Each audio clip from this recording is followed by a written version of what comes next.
और आप सभी को हैप्पी लोहड़ी। दोस्तों, लोहड़ी का पर्व मकर संक्रांति से एक दिन पहले हर साल 13 जनवरी को मनाया जाता है। ये उत्तर भारत के प्रमुख त्योहारों की लिस्ट में शामिल है। हालांकि अब तो ये पंजाब के साथ ही यूपी, दिल्ली, हरियाणा तक भी मनाया जाता है। और आज लोहड़ी के पर्व के मौके पर देश भर की कई राज्य सरकारों ने छुट्टी की घोषणा भी की है। बच्चों के लिए अच्छी खबर है, अभी ठंड का मौसम भी चल रहा है कई जगहों पर, तो वैसे भी विंटर वेकेशन चल रही है, यानी सर्दी की छुट्टियां। और इसी बीच आज लोहड़ी के अवसर पर भी 13 जनवरी को कई राज्यों में स्कूल बंद रहेंगे। उत्तर प्रदेश, दिल्ली, हरियाणा और पंजाब समेत कई राज्य सरकारों ने लोहड़ी की सरकारी छुट्टी की घोषणा की है। क्या आपके यहाँ भी दोस्तों लोहड़ी का पर्व बड़ी ही धूमधाम से मनाया जाता है, या कैसे मनाते हैं कमेंट करके बताइए मुझे। और अगेन आप सभी को लोहड़ी की ढेर सारी हार्दिक बधाई, शुभकामनाएं। और चलिए अब अपन आगे बढ़ते हैं खबरों में। तो देखिए दोस्तों, एक तो आज पौष पूर्णिमा के मौके पर बहुत ही शुभ संयोग बन रहा है। स्नान दान का विशेष महत्व रहेगा और आज का दिन एक और ऐतिहासिक दिन भी बनने जा रहा, क्योंकि आस्था के महाकुंभ का भव्य शुभारंभ भी होने जा रहा आज से ही। महाकुंभ 2025 की शुरुआत आज से होगी। पहला शाही स्नान भी आज ही होगा। ये महाकुंभ 2025 के स्नान और शाही स्नान की तिथियां भी आप देख सकते हैं। आज स्नान होगा और कल 14 जनवरी को शाही स्नान होगा। और पौष पूर्णिमा से एक दिन पहले ही कल ही गंगा संगम में 50 लाख से भी ज्यादा श्रद्धालुओं ने डुबकी लगाई। और आज दोस्तों प्रयागराज में पौष पूर्णिमा पर पहले अमृत स्नान के साथ ही ये महाकुंभ की शुरुआत होने जा रही है। आज 13 जनवरी से ये महापर्व शुरू होगा और इसका समापन 26 फरवरी 2025 को अगले महीने होगा। इस बार के महाकुंभ में 45 करोड़ से भी ज्यादा श्रद्धालुओं के शामिल होने का अनुमान है। और एक अच्छी रिपोर्ट आ रही दोस्तों, महाकुंभ से भारतीय अर्थव्यवस्था को भी बूस्टअप मिलेगा। 4 लाख करोड़ रुपए से भी ज्यादा का व्यापार होने का अनुमान लगाया है केट की तरफ से।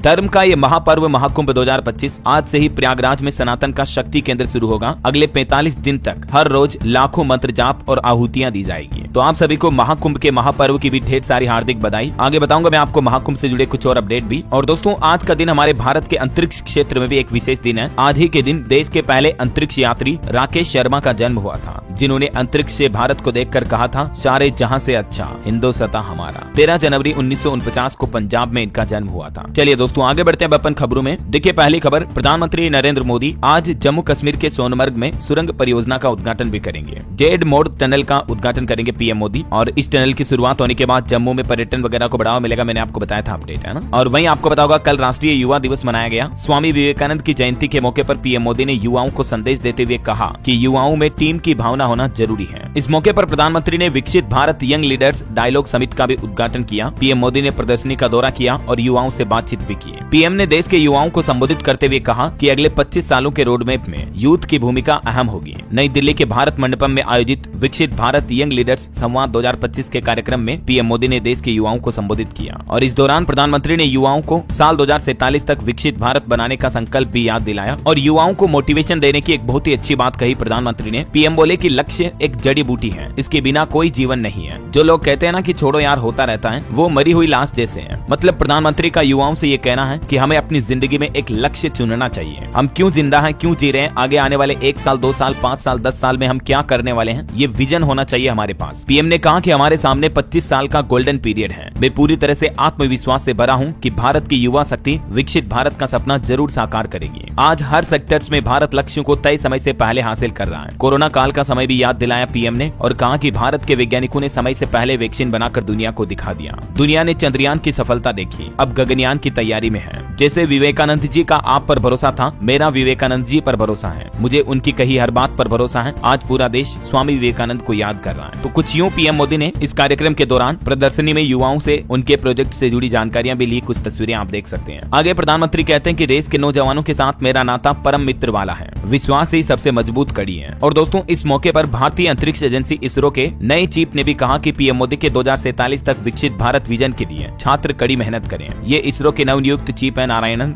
जिन्होंने भी अपना पदभार संभाल लिया। चलिए अगली खबर देखिए आप। बजट 2025 को लेकर एक अपडेट आ रहा कि बजट से पहले व्यापार में सुधारों के लिए सीआईआई ने 10 बिंदुओं का एजेंडा भी सुझाया सरकार को। सीआईआई ने सरकार को क्या सुझाव दिए, सजेशन दिए, इस बाबत डिटेल जानकारी भी आप देख सकते हैं स्क्रीन पर। मकसद है भारत में औद्योगिक व्यापार और इंडस्ट्रियल गतिविधियों को बढ़ावा देना, है ना। और दोस्तों, भारत के लिए एक और बड़े गर्व की बात तो ये देखिए आप, सिंगापुर देश के पूर्व प्रधानमंत्री ने भी कहा कि भारत की तरक्की में दिख रहे हैं अवसर, इन क्षेत्रों में निवेश की तैयारी है। सिंगापुर जैसी डेवलप्ड कंट्री भी आज भारत के लिए तारीफ कर रही है, तो ये एक अच्छी बात है। चलिए अगला अपडेट आ रहा दोस्तों, 9वां विंटर्स दिवस कल 14 जनवरी को आयोजित किया जाएगा। भारत के पूर्व सैनिकों के सम्मान में इस कार्यक्रम का आयोजन होगा और रक्षा मंत्री राजनाथ सिंह के भी इसमें शामिल होने की संभावना है। जम्मू के अखनूर में आयोजित किया जाएगा ये कार्यक्रम। चलिए अगली खबर देखिए। मध्य प्रदेश इंदौर के देवी अहिल्या विश्वविद्यालय का एक बड़ा फैसला, डिग्री और दस्तावेजों में अब इंडिया नहीं बल्कि भारत शब्द लिखा जाएगा। ये इंदौर की अहिल्या यूनिवर्सिटी की तरफ से आदेश जारी किया गया। यूनिवर्सिटी का कहना कि अंग्रेजों ने भारत का नाम बदल दिया था, जल्दी अब ये नई व्यवस्था लागू लागू की जाएगी, जिसमें इंडिया शब्द की जगह भारत शब्द का इस्तेमाल किया जाएगा, है ना। चलिए किसान आंदोलन पर बड़ी खबर आ रही दोस्तों। SKM यानी संयुक्त किसान मोर्चा ने आने वाली 26 जनवरी गणतंत्र दिवस पर ट्रैक्टर मार्च का भी आह्वान किया और कहा कि प्रधानमंत्री किसानों के साथ चर्चा के लिए तुरंत बैठक बुलाएं। और दोस्तों जो किसान नेता डल्लेवाल आमरण अनशन पर बैठे हैं, उन्होंने अब ये भी कहा कि अब देश के धर्मगुरु भी किसानों के पक्ष में आवाज उठाएं। 48 दिन से भूख हड़ताल पर बैठे किसान नेता डल्लेवाल ने देश के संतों से भी मदद मांगी। इधर हरियाणा में भी सर्व जातीय फोगाट खाप ने केंद्र सरकार को चेतावनी देते हुए कहा कि अगर डल्लेवाल शहीद हो गए या उनको कुछ हुआ तो फिर किसान आंदोलन और उग्र हो जाएगा, क्योंकि पहले ही खनौरी बॉर्डर पर एक किसान की तो जान जा चुकी है। वहीं खबर तो ये भी आ रही दोस्तों कि गणतंत्र दिवस पर 500 प्रधान भी सम्मानित किए जाएंगे। देश के अलग अलग जिलों और तहसीलों के प्रधानों को सम्मानित किया जाएगा, जिन्होंने केंद्रीय योजनाओं को लाभार्थियों तक पहुंचाने के लिए कड़ी मेहनत की है, उन प्रधानों को सम्मानित किया जाएगा। चलिए अगला अपडेट देखिए। कांग्रेस ने युवा उड़ान योजना की घोषणा की, जिसके तहत युवाओं को हर महीने 8,500 रुपए देने का ऐलान किया है। दिल्ली में विधानसभा चुनाव से पहले कांग्रेस ने अपनी ये एक और नई चुनावी गारंटी दी है। बेरोजगार युवाओं को 8,500 रुपए हर महीने दिए जाएंगे इस नई युवा उड़ान योजना के नाम से, है ना। वहीं खबरें इधर राहुल गांधी की रैली से पहले मैदान में उतरी कांग्रेस, केजरीवाल की नीतियों पर ऑल आउट हमले की तैयारी भी की जा रही है। चलिए अगला अपडेट देखिए। भारतीय अंतरिक्ष एजेंसी इसरो इतिहास रचने के करीब है। हैंडशेक के लिए 3 मीटर तक करीब आए दोनों उपग्रह, अब डॉकिंग की तैयारी चल रही है। दरअसल इसरो ने जो हाल ही में स्पेडेक्स मिशन लॉन्च किया था, जिसके तहत स्पेस में ही 2 सैटेलाइट की डॉकिंग करवाई जाएगी, तो इसका ट्रायल भी पूरा कर लिया इसरो ने। 2 सैटेलाइट्स को पहले 15 मीटर और फिर 3 मीटर तक नजदीक लाया गया। अब डेटा एनालिसिस के बाद प्रोसेस को पूरा किया जाएगा।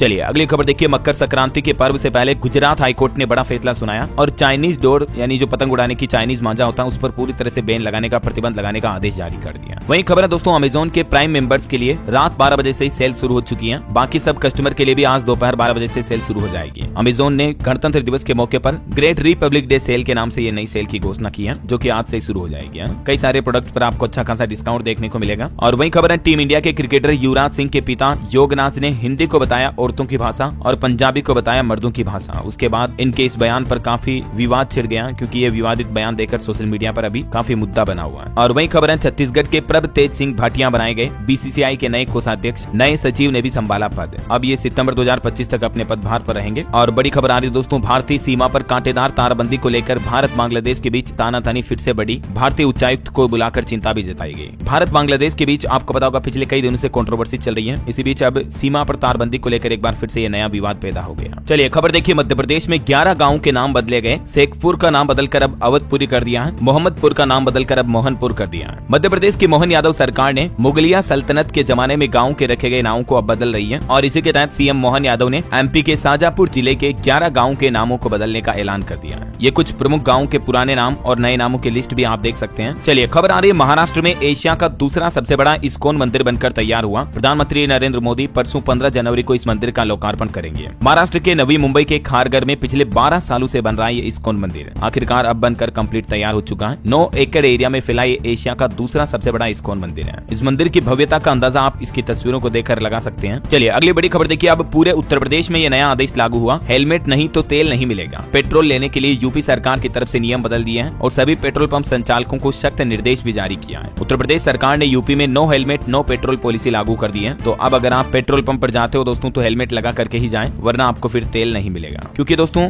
ज्यादातर रोड एक्सीडेंट में लोगों की जान जाने की बजाय हेलमेट नहीं पहनना ही होती है। यही वजह की यूपी सरकार की तरफ से ये बहुत ही अच्छा आदेश जारी किया गया है। चलिए अगली खबर देखिए। हमारे देश के लोकसभा अध्यक्ष ओम बिरला ने लंदन में BAPS नेशनल मंदिर का दौरा भी किया। अभी ओम बिरला लंदन दौरे पर हैं और यहाँ उन्होंने यूके की यात्रा के दौरान इस मंदिर के दर्शन भी किए। मंदिर के संतों ने भी ओम बिरला का स्वागत किया। और वही खबर है हमारे देश के विदेश मंत्री S जयशंकर भी अमेरिका जाएंगे। 20 जनवरी को अमेरिका के नवनिर्वाचित राष्ट्रपति डोनाल्ड ट्रंप के शपथ ग्रहण समारोह में शामिल होंगे। अमेरिका ने भारत को न्योता भेजा है। चीनी राष्ट्रपति को भी न्योता भेजा। VIP टिकट खत्म किए गए। प्रोग्राम कमेटी ने 1400 करोड़ रुपए भी जुटाए। तो इसी कार्यक्रम के सिलसिले में 20 जनवरी को विदेश मंत्री अमेरिका का दौरा करेंगे, है ना। और वैसे इस प्रोग्राम से पहले आज विदेश मंत्री S जयशंकर स्पेन की 2 दिन की सरकारी यात्रा पर भी रवाना होंगे। आज से ये 2 दिन का स्पेन का दौरा करेंगे, है ना। चलिए खबर है दोस्तों, सरकारी चैनल आकाशवाणी के साप्ताहिक कार्यक्रम पब्लिक स्पीक में आज टीबी मुक्त भारत विषय पर भी चर्चा होगी। वहीं खबर देखिए, देश के वाणिज्य और उद्योग मंत्री पीयूष गोयल का कहना है कि भारत अगले 5 साल में खाद्य और पेय पदार्थों और कृषि तथा समुद्री उत्पादों के निर्यात में $100 अरब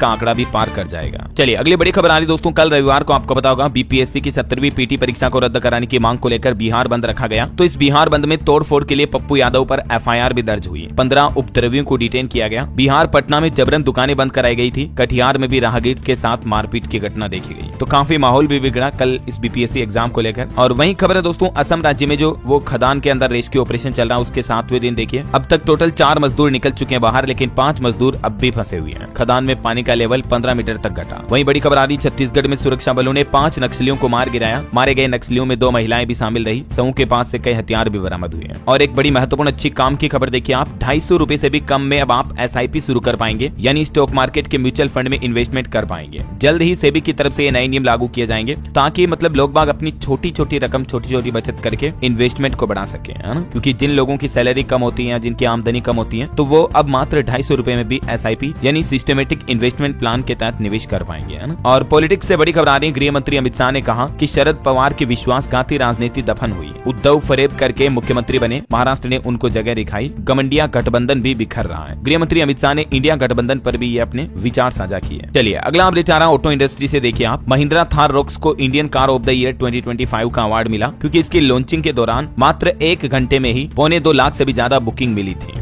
और MG कंपनी की जो विंडसर है वो green car of the year घोषित की गई। ये कुछ और अवार्ड के नाम और कारों की डिटेल भी आप देख सकते हैं। Mercedes Benz E class premium car of the year 2025 घोषित हुई है। और बाइक में अप्रीलिया RS 457 Indian motorcycle of the year घोषित हुई है। चलिए अगली बड़ी अच्छी खबर आ रही दोस्तों, अगर आप इलेक्ट्रिक कार लेते हैं तो EV पर 1 साल तक पूरे प्रदेश में कोई भी पार्किंग शुल्क नहीं देना पड़ेगा। 25 लाख से ज्यादा की पेट्रोल और डीजल कारों पर टैक्स भी बढ़ाया जाएगा। हालांकि EV खरीदने पर फिर भी आपको सब्सिडी भी मिलेगी। मध्य प्रदेश सरकार द्वारा यह नया प्लान किया जा रहा है। भोपाल, इंदौर समेत 5 शहरों को मॉडल EV शहरों के रूप में भी विकसित करेंगे। MP सरकार का यह प्लान है ना। चलिए अगली बड़ी खबर आ रही, नाबालिग बच्चों के सोशल मीडिया अकाउंट खोलने का मॉडल आया सामने। अब गलत होने की आशंका पर परमिशन वापस भी ले सकेंगे पेरेंट्स। और पहले माता पिता के मोबाइल नंबर, ईमेल पर OTP आएगा, उसके बाद ही बच्चों का सोशल मीडिया अकाउंट बन पाएगा। अभी हाल ही में आपको पता होगा, मैंने आपको बताया भी था कि केंद्र सरकार हमारे देश में नया digital personal data protection act लागू करने जा रही है। ठीक है, तो इसी नए कानून के तहत अब हमारे देश में नाबालिग अगर सोशल मीडिया अकाउंट्स खोलते हैं, जैसे फेसबुक, इंस्टाग्राम, ट्विटर, व्हाट्सएप वगैरह, तो उनको अपने पेरेंट्स यानी माता पिता की सहमति लेना जरूरी होगा।